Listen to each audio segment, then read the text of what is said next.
Hey guys, it's Dr. Shubha Jyoti and welcome back to my channel. And in this video, I just wanted to talk to people who have decided to take anesthesia as their branch. Um, First of all, I would like to say congratulations that you realize the value of this branch. अगर वो reason है आपका anesthesia choose करने का, and even otherwise, I would say congratulations because मुझे पता है कि बहुत लोग जिनकी रैंक उतनी अच्छी नहीं होती है वो लोग ही एनेस्थीसिया चूज़ करते हैं. यूजुअली किसी का फर्स्ट ऑप्शन तो होता है नहीं. It's just people who wanted to do surgery पर वो आ जाते हैं. कुछ और ही होता है. मैंने तो देखा है मैक्सिमम लोग like in my batch what I remember is only 2 people came into anaesthesia और वो लोग का भी ये था कि एनेस्थीसिया करके हमको क्रिटिकल केयर में जाना है. तो they were not people who actually came out of love for anesthesia. तो पहला चीज़ तो किसी का भी नहीं होता है एनेस्थीसिया लेना. तो आई कैन अंडरस्टैंड आपका दुख अगर आप ऐसे कोई हो जिसका ड्रीम कुछ और था लेकिन हाँ वही मिल रहा है तो ले रहे हो. अगर आप वैसे कोई हो तो आई वुड से कि take this as something kind of like a blessing from God. क्योंकि शायद मुझे तो लगता है कि nobody chooses anaesthesia. I think anaesthesia chooses people itself कि कौन खुद ही चुनता है कि कौन उसके लायक है. तो ऐसा सोच के चलो कि maybe you have much better things than what you had plan. ठीक है. पहली बात तो मैं ये कहूँगी. दूसरी बात, अगर आपको अच्छी अच्छी बातें सुननी हो एनेस्थीसिया के बारे में, क्योंकि आई थॉट कि मैं आपको प्रोज कॉन्स और ये सब चीज़ें बताऊं, पर ज़्यादातर मुझे लगता है मैंने तारीफ़ें ही कर दिया. मैंने 2 वीडियोस बना रखी हैं एनेस्थीसिया के ऊपर, काफ़ी सारा. I have a playlist where anaesthesia corner करके मैंने लिखा हुआ है. So watch those videos. I hope they give you some kind of an insight on how anesthesia is important and क्या काम actually होता है. Maybe it gives you kind of an idea about what it really is. Secondly, I received a lot of messages on Instagram और मुझे नहीं पता ये कौन लोग हैं जो सर्च करके निकाल रहे हैं. मतलब मैं तो I am trying to keep Instagram and YouTube actually separate, क्योंकि वो मैंने अपने सिंगिंग काइंड ऑफ उसके लिए बनाया था. That was not for this thing and I kind of wanted to keep it separate. और प्लस उसमें ऐसा है ना कि मेरे जानने पहचानने वाले लोग ज़्यादा है वहाँ पे. तो I am not putting any information of all this जो मैं यूट्यूब पे कर रही हूँ. ये सब चीज़ें वहाँ नहीं है, जो वहाँ कर रही हूँ वो सब चीज़ें यहाँ नहीं है. तो it is I think later on when I am comfortable then definitely I will merge everything, but right now मैं नहीं बताई हूँ किसी को कि मेरा यूट्यूब चैनल भी है. I have just found people who are interested in my content and वही लोग हैं मेरे subscribers. I think there's just a few family members जिनको मैंने बताया. ठीक है. So not yet merging the two together. I have a community tab on YouTube जो मुझे पता भी नहीं था इन चीज़ों के बारे में. I just came to know कि पोस्ट किया जा सकता है. तो उसमें मैंने एक पोस्ट डाला था, शायद किसी ने देखा भी नहीं है वो. But any how, if you have any queries और डाउट्स या पोस्ट आप कनेक्ट होना चाहते हो, आप कोई क्वेश्चन पूछना चाहते हो, तो you can definitely post over there. मैंने खुला रखा हुआ है फॉर एवरीबडी, तो आप लोग डेफिनेटली पोस्ट कर सकते हो.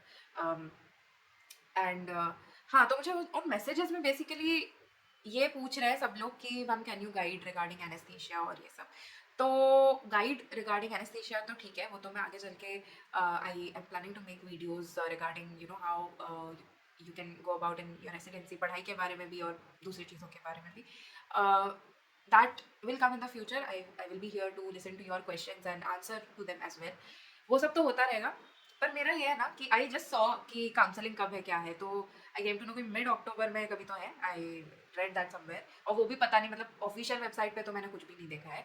तो आई डोंट नो कब होगा क्या होगा. I think it must be quite frustrating. ये चीज़ मेरे साथ भी हुआ है. I was in the Covid batch और मैं भी घर पे ही रही हूँ 1-1.5 महीना. And it was really frustrating for me, क्योंकि पता भी नहीं था कि कहाँ मिलेगा, क्या मिलेगा. एटलीस्ट ऐसा है ना कि आपको पता हो कि चलो यहाँ मिलने वाला है, यहाँ जाना है, एंड देन उन्होंने छुट्टी दे दी, हम थोड़ा मजे भी कर लें. बट ये तो ऐसा है कि यार टेंशन में चला जाता है. I know the kind of feeling that you guys must be having. तो मैं आप लोगों को बस ये बोलना चाहती हूँ कि टेंशन लेके कुछ सॉल्व तो होगा नहीं. जब वो चीज़ होनी होगी वो वही होगा, right.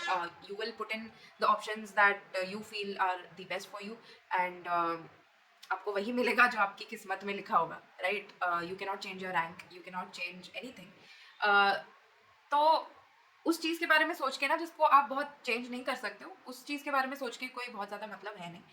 My advice to you would be, हाँ ये एक चीज़ आप कर सकते हो इससे related, that you research about the colleges that you are getting. आपके पास टाइम तो है ही, राइट. तो you can utilise this time to, मेरे को किसी ने बोला था, आई हैड मतलब बताया था मैंने आप लोग को, एक और वीडियो है how you search for a good college करके एक वीडियो मैंने डाला था, तो उसमें मैंने बताया था कि you have to go there and research whatever you want to choose, क्योंकि बाकी लोग आपको जनरलाइज व्यू देंगे, you have to do all the मेहनत एंड स्टफ, और मैंने वही आपको सच्चाई बताई थी, ठीक है। पर अ lot of people were saying कि इट्स नॉट फिजिकली पॉसिबल, ऐसा हो नहीं पाएगा ये वो। तो यार अब तो मुझे बिल्कुल ये बात वैलिड नहीं लगती कि it's not possible for you to travel and stuff, क्योंकि you have a lot of time. आपको पता भी नहीं आपका काउंसलिंग कब है, कन्फर्मेटरी तो किसी को नहीं पता है, शेड्यूल तो आ ही नहीं है, आपके पास तो टाइम ही टाइम है, राइट। तो it is very much possible for you to research कि you know I would really like you कि आप जाओ अपने काउंसलर के पास, पूछो, पता करो कहाँ कहाँ कॉलेजेस आपको मिल सकते हैं, जगह जगह जाके देखो, पता करो कहाँ क्या है, ठीक है, and choose according to what you feel is right for you. ये चीज़, इतनी मेहनत I think should be done, specially जब आपके पास इतना सारा वक्त है। तो करोगे क्या, बोर ही तो होते रहोगे, टाइम पास ही तो करते रहोगे, तो उसमें यू नो ये सब करने से अच्छा आई वुड से कि आप जाके रिसर्च करो कॉलेजेस के बारे में। चाहो तो आई डोंट थिंक यार एनेस्थीसिया में हो तो बहुत चिल लोग होते हैं, तुम यार घुस जाओ किसी भी अस्पताल के डिपार्टमेंट में, ओटी में घुस जाओ, बोलो कि एनेस्थीसिया लेने का सोच रहा हूँ, कैन आई सी कैसे काम होता है, क्या होता है। Definitely there will be people who will take you inside and show you things, I am very much sure about this, ठीक है। तो कोई ऐसा नहीं बोलेगा कि नहीं हम नहीं दिखाना चाहते ये वो, you can definitely go to some medical college and उनको पूछ सकते हो, आप अंदर जाके देख भी सकते हो। Definitely it's something that can be done. Obviously efforts चाहिए, गट्स चाहिए, आपको जाके लोगों से बातें करनी पड़ेगी, बट ट्रस्ट मी ये आपके लिए बहुत बेनिफिशियल होगा, ठीक है। क्योंकि like I have mention in one of my videos कि यार मेरा कॉलेज तो मेरे घर के बगल में था, फिर भी मैंने रिसर्च नहीं किया, मैं kind of regretted, maybe I could have chosen some college that would have been much better for me in terms of the toxicity that I am talking about. बाकी मैंने सीखा, तो सीखने में कोई दिक्कत नहीं है मेरे को, that was everything was fine. So मैं बस कह रही हूँ कि जब आपके पास इतना वक्त है तो पहली चीज़ आप यही कर सकते हो, because this is an important decision of your life. 3 साल आपको वहीं गुजारना है, यहाँ मेहनत करना आपके लिए ज़रूरी है। मुझे नहीं कुछ मिलेगा, ठीक है, आपके लिए मैं बता रही हूँ that it will be very very beneficial for you. Please आप जो कॉलेजेस लाइकली है मिलने के लिए, वहाँ पे जाओ, रिसर्च करो कैसा है क्या है, पता करो, it is very important thing, ठीक है। तो वो एक चीज़ आप कर सकते हो। Secondly, lot of you asked me कि क्या कर सकते हैं, मतलब एनेस्थीसिया लेने का सोच रहे हैं, व्हाट कैन वी डू, मतलब अभी क्या, how can we prepare for it, अभी क्या कर सकते हैं। तो वो उसका भी आंसर मैंने एक क्वेश्चन एंड आंसर वाले में दिया हुआ है कि देखो एनेस्थीसिया में सब प्रैक्टिकल है, ठीक है। तो आपको बहुत कुछ घर पे बैठ के तो आप उसके बारे में पढ़ाई लिखाई तो कर नहीं सकते, और जितनी आपको पढ़ाई लिखाई शायद, अब तो नीट पीजी बहुत एडवांस हो गया, जो पढ़ाई लिखाई वहाँ कराई होगी एनेस्थीसिया की, that would have given you a very good idea about what anaesthesia really is like, ठीक है। और बाकी जो इनसाइट्स है वो तो मेरे वीडियोस में आपको मिल ही जाएंगी, तो go and watch that if you want to मतलब जो उस चीज़ से थ्रू जा चुका है उसकी आपको इनसाइट्स चाहिए, तो you can definitely watch those videos of mine. But otherwise मुझे नहीं लगता कि ऐसा कुछ है जो आप घर पे बैठ के कुछ कर पाओगे। हाँ, यूट्यूब वीडियोस देख लो कि different procedures, spinal anaesthesia, general anaesthesia, intubation और फाइबर ऑप्टिक इंट्यूबेशन क्या होता है, आर्टीरियल लाइन, सेंट्रल लाइन, ये सब चीज़ें कैसे होती हैं, क्या होती है, कैसे किया जाता है, ये सब आप यूट्यूब पे सर्च कर सकते हो। बहुत अच्छी अच्छी वीडियोस बना रखी है। हम भी इनिशियल फर्स्ट ईयर में थे तो यही सब देखते रहते थे कि कैसे करते हैं, क्या करते हैं। इनिशियली सबको दिक्कतें होती हैं, एंड प्रैक्टिकली करने से पहले आपको यही सब देख के आइडिया आता है कि कैसे करना है, क्या करना है, क्योंकि you will get a chance, लेकिन आप ही को करना है ना वो।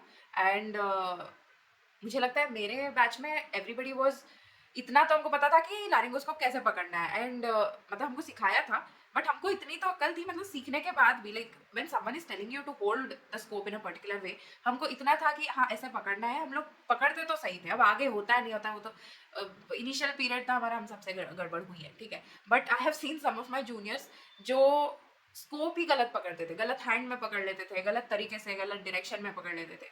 तो these are kind of things जो चलो इनिशियली होती है, पर मैंने कुछ कुछ को देखा है जो बहुत टाइम के बाद भी, लाइक 10-15 बार उनको मौका मिल गया, उसके बाद भी वो गलत पकड़ रहे हैं। तो ऐसी मिस्टेक्स नहीं होनी चाहिए। For that you just have to watch those videos. थोड़ा अगर आप देख लोगे कि कैसे होता है, क्या होता है, you will definitely not make a mistake. ये कुछ चीज़ें हैं जहाँ सीनियर्स इरिटेट होते हैं कि आपको 10-15 बार बताने के बाद भी अगर आप वो same mistake, you have to learn. The main thing is you have to learn from your mistakes in residency. आपको अलर्ट होना पड़ेगा। आपने एक गलती एक बार करी, 2 बार करी, 3 बार करी, कोई बात नहीं, लेकिन उसके बाद नहीं होना चाहिए, ठीक है, बहुत बार नहीं होना चाहिए। अगर आप बार बार एक ही गलती करते रहोगे then definitely your seniors will also get frustrated with you. तो वो नहीं करना है। You should be faster, pick up things as fast as you can. Obviously सबका स्पीड अलग होता है, इट डज नॉट मीन कि आपको कभी आएगा नहीं, लेकिन वो विलिंगनेस होनी चाहिए लर्न करने के लिए। और वो थोड़ा सा लाउजीनेस मैं देख रही हूँ कि आजकल जो हमारे बाद जो भी बैचेस आ रही है, थोड़ा बहुत लाउजीनेस है, ठीक है, थोड़ा बहुत negligent kind of a behaviour है, तो वो मत रखो। वो ना रहे तो seniors will definitely like you, ठीक है। तो ये सब चीज़ें हैं कुछ जो आप रेसिडेंसी में यूज़ कर सकते हो, जो just be sincere and work hard, that should be enough for your residency. बाकी जो major details I will definitely उसके लिए मैं फ्यूचर वीडियोस बनाऊंगी। पर मैं अभी आपको ये बोलूँगी कि अदर देन दैट उससे ज़्यादा आप घर पे बैठ के कुछ प्रिपेयर नहीं कर पाओगे। All you can do is आपके जो आपने पीजी में पढ़ा होगा नीट पीजी के लिए, वो आप थोड़ा बहुत रिवाइज कर लो।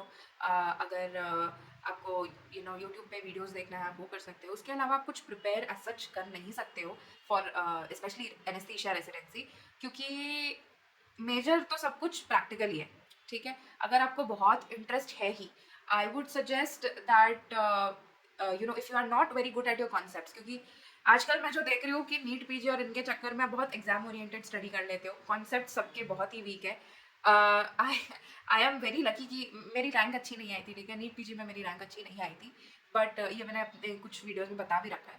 तो but I was that does not mean कि मेरे कॉन्सेप्ट्स अच्छे नहीं थे, मेरे कॉन्सेप्ट्स बहुत अच्छे थे। I have learn from some of the greatest people in MBBS, ढूंढ ढूंढ के बेस्ट टीचर्स से मैंने पढ़ाई करी है, ठीक है। तो फॉर एग्जाम्पल मेरा ये एक केस, लॉन्ग केस था मेरा टीयूआरपी के ऊपर, ठीक है, transaction trans urethral resection of prostate होता है, ठीक है। टीयूआरपी एक प्रोसीजर होता है जो यूरोलॉजिस्ट करते हैं, उसका मेरे को लॉन्ग केस आया था and I had studied everything about TURP. मैं वहाँ गई लॉन्ग केस के लिए एंड टू बी ऑनेस्ट मेरा पूरा viva everything went unexpectedly over to hypertension, जो कि मैंने मतलब एनेस्थीसिया 3 साल में तो मैंने नहीं पढ़ा था। I had not studied hypertension anywhere. मतलब थोड़ा बहुत बेसिक्स पढ़ा था, but what they were asking me was ये गाइडलाइंस किसने बनाए हैं, कमिटी कौन सी बैठती है जो गाइडलाइंस बनाते हैं, ये सब चीज़ें वो मुझे पूछ रहे थे। तो they went into a lot of depth of physiology of hypertension, एक एथलीट में कैसे फिजियोलॉजी चेंज होती है, ये सब चीज़ें बहुत ही बेसिक चीज़ें। और I was unexpectedly able to answer those things. मुझे भी नहीं पता था कि मैं आंसर कर पाऊंगी, मैं डर गई थी वहाँ पे, मैं बैठी थी and I was so scared, क्योंकि मैंने वो नहीं पढ़ा था। मैंने टीयूआरपी ऐसे केस आए तो उसके हिसाब से हम अलग पढ़ा जाता है according to your anaesthesia point of view. तो वो सब चीज़ें मैंने पढ़ी हुई थी एंड उसमें से एंड में उन्होंने 2-3 क्वेश्चन पूछे थे और वो मैंने सही आंसर कर दिया था। बट ये जो इनिशियली उन्होंने स्टार्ट किया ना, आई स्टार्टेड मतलब प्रेजेंटिंग द केस की पेशेंट इज हाइपरटेंसिव एंड वहाँ रुक गया केस। वहाँ पे देवर लाइक हाइपरटेंशन में घुस गए वो लोग, वही पूछे जा रहे and I was unexpectedly able to answer everything and this was because conceptually I was good, ठीक है। मैंने आई थिंक हाइपरटेंशन बहुत अच्छे से, तो आई थिंक मैंने कहा second year and final year में पढ़ा होगा हाइपरटेंशन के बारे में, बहुत in and out of hypertension and everything. And the only reason मेरे मेंटर्स मतलब मेरे जो इंटरनल एग्जामिनर्स थे वो भी बहुत शॉक थे कि ये कैसे आंसर कर रही है, कि how is she answering all of these questions, क्योंकि ऑलरेडी वो लोग सोचते थे कि मैं मतलब एवरेज काइंड ऑफ स्टूडेंट, मैं बहुत ये नहीं हूँ, स्टार स्टूडेंट तो मैं थी नहीं, ठीक है। तो I was average kind of a student, तो वो लोग सोच में पड़ गए कि ये कैसे ये सब जवाब दे रही है। तो यही रीज़न था कि कंसेप्शली आई वॉज गुड, ठीक है।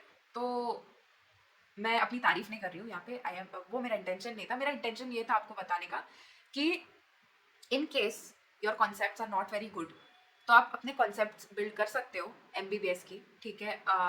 जो बेसिक्स होते हैं एकदम, ठीक है, लाइक स्पेशली आई वुड से आई would really suggest for people जिनको डॉक्टर नाजीब के बारे में नहीं पता। Obviously most of the people know about him, but जिनको नहीं पता वो लोग प्लीज़ उनके थोड़े बहुत लेक्चर्स देख लो, ऑनलाइन यूट्यूब पे अवेलेबल हैं, उनके थोड़े बहुत लेक्चर्स देख लो।